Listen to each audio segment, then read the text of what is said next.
দেখছেন বাংলা সময়। নতুন হেয়ার কোড অ্যাক্টিভ মাত্র 15 মিনিটেই এক নতুন আপনি ন্যাচারালি। চট্টগ্রামের মিরসরাইয়ে সড়ক দুর্ঘটনায় 2 জন নিহত ও 4 জন আহত হয়েছেন। প্রত্যক্ষদর্শীরা জানিয়েছেন, মঙ্গলবার দুপুরে ঢাকা চট্টগ্রাম মহাসড়কে মিরসরাইয়ের বাদামতলী এলাকায় চট্টগ্রামগামী ট্রাকের সঙ্গে মিরসরাইগামী সিএনজি অটোরিকশার মুখোমুখি সংঘর্ষে এই দুর্ঘটনা ঘটে। এতে 2 জন নিহত এবং 4 জন আহত হন। এর মধ্যে নিহত 1 জন ও আহত 4 জন একই পরিবারের সদস্য। আহতদের স্থানীয় হাসপাতালে ভর্তি করা হয়েছে।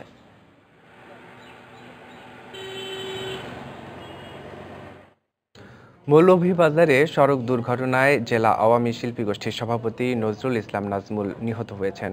মঙ্গলবার সকালে এ দুর্ঘটনা ঘটে। প্রত্যক্ষদর্শী ও পুলিশ জানায়, ঢাকা সিলেট মহাসড়কের জগন্নাথপুর এলাকায় একটি রিকশাকে পাশ কাটাতে গিয়ে নিয়ন্ত্রণ হারিয়ে তার প্রাইভেট কারটি সড়কের পাশের খালে পড়ে গেলে ঘটনাস্থলেই তিনি মারা যান। পরে তার লাশ নিজ বাড়ি মৌলভীবাজার সদর উপজেলার গুজারাই গ্রামে নিয়ে যাওয়া হয়। তার মৃত্যুর খবরে রাজনৈতিক ও সাংস্কৃতিক অঙ্গনে শোকের ছায়া নেমে এসেছে।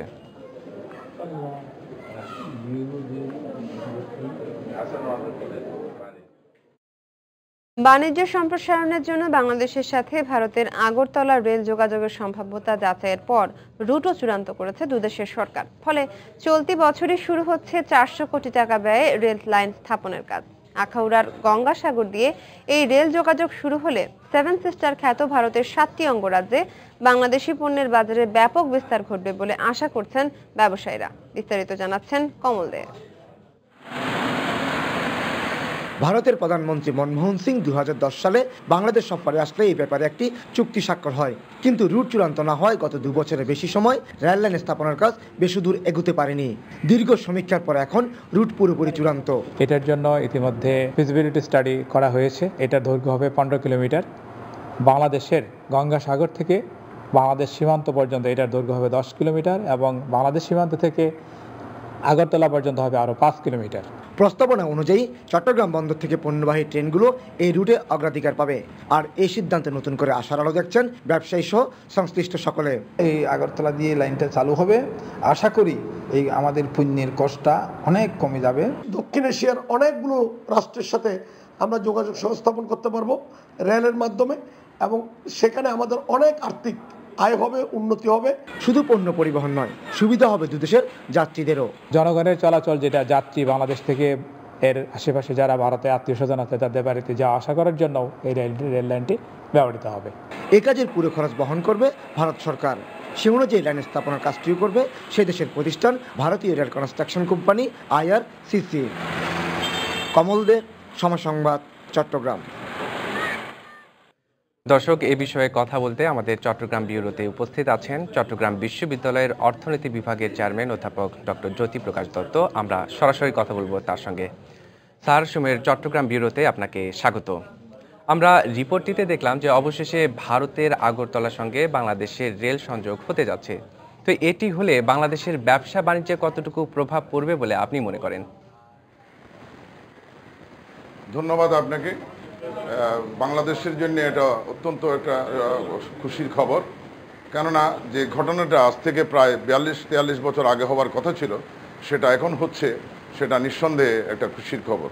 আপনাদের আমি একটা তথ্য দিতে চাই যে পাকিস্তান আমলে 1951-52 থেকে 1965 সালের 6 সেপ্টেম্বর পর্যন্ত আগরতলা থেকে আখাউড়া হয়ে কলকাতা আপনার ক্রস ট্রাফিকের ব্যবস্থা ছিল।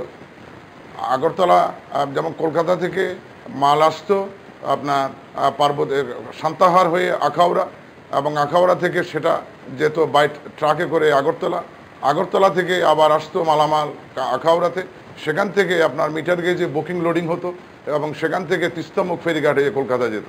এবং ফেরি চার্জ, সারচার্জ, ট্রান্সশিপমেন্ট চার্জ এবং আপনার টার্মিনাল চার্জ ইত্যাদি বাবদ পাকিস্তান আমলেই বাংলাদেশ মাসে প্রায় 4-5 লক্ষ রুপি আয় করত, অর্থাৎ বছরে প্রায় 60 লক্ষ রুপি আয় করত।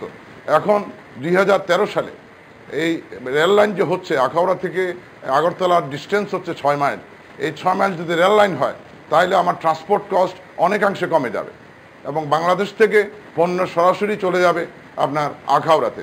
এবং ভারতের যে 7 সিস্টার্স রয়েছে, প্লাস নেপাল, ভুটান এবং চীনের দক্ষিণ পূর্বাংশ, এগুলো আমরা ব্যবসায়িক নেটওয়ার্কের মধ্যে নিয়ে আসতে পারবো এবং নিঃসন্দেহে বাংলাদেশের উৎপাদিত পণ্য সামগ্রীর একটা বাজার আমরা সেটা দেখতে পাচ্ছি। অন্যদিকে ভারত যে মালামালগুলো পরিবহন করবে আমাদের মধ্য দিয়ে, ট্রান্সশিপমেন্ট করে ক্রস ট্রাফিকের মধ্য দিয়ে আমরা কোটি কোটি টাকা সেটা টার্মিনাল চার্জ হিসাবে আমরা পেতে পারি। তো সেই হিসাবে বাংলাদেশের ব্যবসায়ীদের জন্য এটা নিঃসন্দেহে একটা খুশির খবর। তো স্যার, এক্ষেত্রে মানে ব্যবসা বাণিজ্যের ছাড়া আমরা আর কি কি ক্ষেত্রে সুবিধা পেতে পারি বলে আপনি মনে করেন? এখন দেখুন, আপনার বাংলাদেশে এমন অনেক এগ্রিকালচারাল প্রোডাক্টস আছে যেগুলো এই ল্যান্ডলকড এরিয়া, ভারতের 7 সিস্টার্স, নেপাল, ভুটানে উৎপাদিত হয় না। আবার এগ্রিকালচারাল প্রসেস করে যে ফুডগুলো হয় সেগুলোই আমরা সেখানে মার্কেটিং করতে পারি।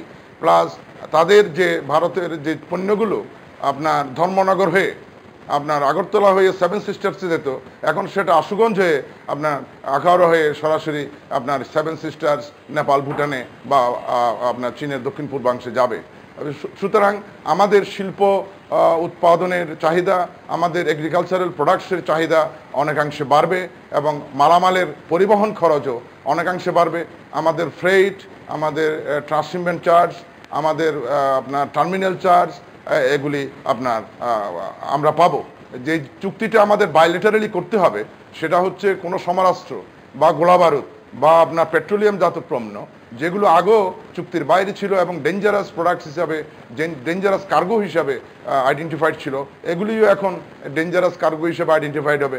ফলে আমরা যদি মনে করি যে বাংলাদেশের স্বাধীনতা, সার্বভৌমত্ব নিয়ে অনেকে অহেতুক কতগুলো প্রশ্ন তুলে রাজনৈতিক উদ্দেশ্য প্রণোদিত হয়ে এইসব অবান্তর প্রশ্নগুলো আর কেউ তুলতে পারবে না যদি চুক্তিতে পরিষ্কারভাবে থাকে যে আমরা ডেঞ্জারাস কার্গোগুলো হ্যান্ডেল করব না বা সেগুলো আমরা আমাদের ট্রান্সশিপমেন্ট বা ক্রস ট্রাফিকের মাধ্যমে আমরা অ্যালাউ করব না। তাতে ডক্টর জ্যোতি প্রকাশ দত্ত, আপনাকে ধন্যবাদ।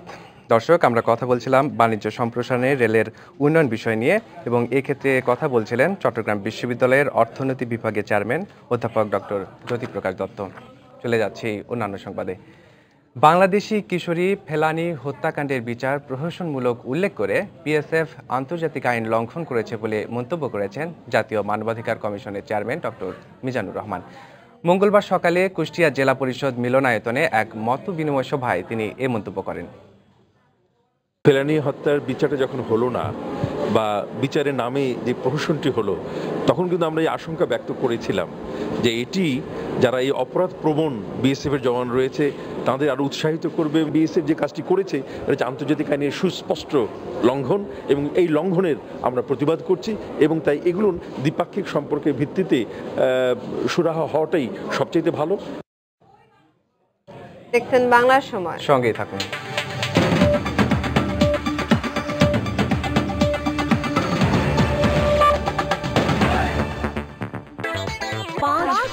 প্যারাশুট বেলি ফুল লাইট স্বর্ণালী অফারে প্রতি সপ্তাহে স্ক্র্যাচ করে জিতুন 5 ভরি সোনার গহনা সহ নানা পুরস্কার। পুরস্কার পেতে স্ক্র্যাচ কার্ডের নম্বরটি SMS করুন 46366। আপনার কি প্রতিদিন কোমল ও মসৃণ চুল চাই? হ্যাঁ। আবার নতুন সানসিল্ক কন্ডিশনার ব্যবহার করুন চুলের মাঝখান থেকে চুলের আগা পর্যন্ত। পান 100 ভাগ পর্যন্ত আরো মসৃণ চুল মাত্র 5 ধোয়ায়। জটহীন মসৃণ চুলের জন্য এখন সানসিল্ক 375 ml শ্যাম্পুর সাথে 90 ml কন্ডিশনার ফ্রি। চুলের যত্নে এক্সপার্টের ছোঁয়া। মা, বাবা তো ক্ষুধার জন্য কাজই করতে পারছে না। তাই? আরে তোমার ছেলে তো ক্ষুধার জন্য পড়তেই যাচ্ছে না। বৌমা, তোমার শ্বশুরকে দেখলাম ক্ষুধায় পেপারে পাতাই উল্টাতে পারছে না। এসময় ওদের বড্ড ক্ষুধা লাগে, কিন্তু ওদেরকে তো যে কোনো কিছু দিতে পারি না। তাই ম্যাগি নুডলস। নতুন ম্যাগি নুডলসে প্রোটিনের সাথে আরো আছে ভিটামিন এ, আয়রন ও আয়োডিন, আর টেস্টিও হেলদি করতে এতে মিশিয়ে দিই সবজি। বৌমা, তোমার শাশুড়ির তো বড্ড ক্ষুধা। ম্যাগি নুডলস, দারুণ মজা, দারুণ পুষ্টি, দারুণ খুশি। Neatly, good food, good life. পরিবারের যত্নে ব্যাকট্রল সাবান। 100 গ্রাম ব্যাকট্রল সাবানের সাথে 20 গ্রাম তিব্বত ডিটারজেন্ট পাউডার ফ্রি। 100 গ্রাম ব্যাকট্রল সাবানের সাথে 20 গ্রাম তিব্বত ডিটারজেন্ট পাউডার ফ্রি। শতাধিক কনসালটেন্ট ও সর্বাধুনিক প্রযুক্তি নিয়ে ইবনে সিনা ডায়াগনস্টিক অ্যান্ড ইমেজিং সেন্টার এখন বৃহৎ পরিসরে। ইবনে সিনা, স্বাস্থ্য সেবায় পথ প্রদর্শক। অ্যাক্ট্রেস হয়েছে তাতে কি, আপনার মতো আমিও লাইফে কত কিছুই করি এক্সট্রা। এরপর আবার চুল ভাঙা আর পড়ে যাওয়ার ভয়। এই পরিস্থিতিতে চুলের জন্য সাধারণ নারকেল তেল নেভার। সেজন্যই ভাটিকাতে আছে শুদ্ধ নারকেল তেলের সাথে আমলা আর হেনা, অর্থাৎ ভাটিকা দেয় প্রবলেম ফ্রি এক্সট্রা সুন্দর চুল। এখন আমার মতো আপনার চুলও ঝলমল করে উঠবে। তো চুলে এখনো সাধারণ নারকেল তেল। সব রডে গ্রেড 500 লেখা, তাহলে তফাৎটা কোথায়? আছে ডাকটিলিটির গ্যারান্টি বিএসআরএম এক্সট্রিমই দিতে পারে, কারণ ডাকটাইল রডই ইএমএফ পরীক্ষিত। EMF elongation at maximum force, মানে প্রসারণ সহনশীলতার সর্বোচ্চ মাত্রা পরীক্ষিত, তাই ভূমিকম্পে বিল্ডিং থাকে অধিক নিরাপদ। BSRM Extreme. Feel safe with Extreme Inside.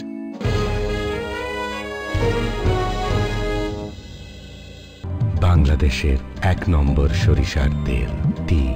তীরের বিশুদ্ধতা আজও অটুট। তীর, ঘানিতে ভাঙা খাঁটি সরিষার তেল।